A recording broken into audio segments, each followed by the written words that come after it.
A colleague from the European Parliament said at our meeting in Finland, quote, Putin sees weakness as provocation. A question for you, Dr. Huebert. Do our adversaries see Canada as weak? That's super easy to answer, of course. For Dr. Huebert. We were up in Inuvik again with James Bazan this summer at the Ford operating location. And what we didn't see was a busy construction site preparing those hangars that house the F-18 currently to house the F-35. F-35 capability is not only necessary for our own fleet, as you know, Doctor, but for our Southern NORAD allies and our NATO allies as well. Currently, we can't even land our air refueling tankers in Inuvik as the runway extension won't be ready until late 2027 and even maybe later.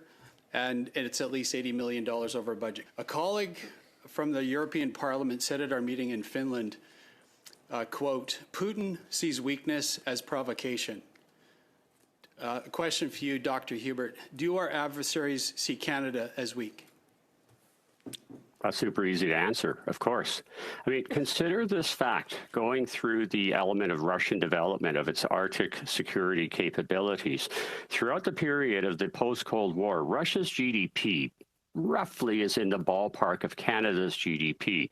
We get to the conversation of, look at the agony, and this committee dealt with it. I remember listening to the testimony from the former owner of the hangar up in Inuvik, and remember how we couldn't figure that out until the Japanese or the Chinese threatened to buy that hangar, and the Americans put pressure on us.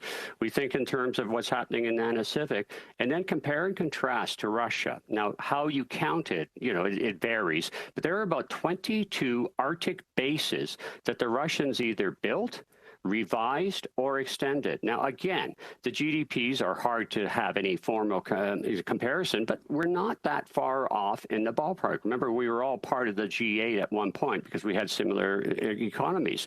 And so we come back to the fact that the Russians look at what they have and what they're capable of providing. They look at us and say, oh, look at Canada sitting on relatively similar resources and has done absolutely nothing and refuses to think about this issue. That's the critical point. We don't see anybody talking of the strategic rather than the technical or the in the weeds, as one of your colleagues put it.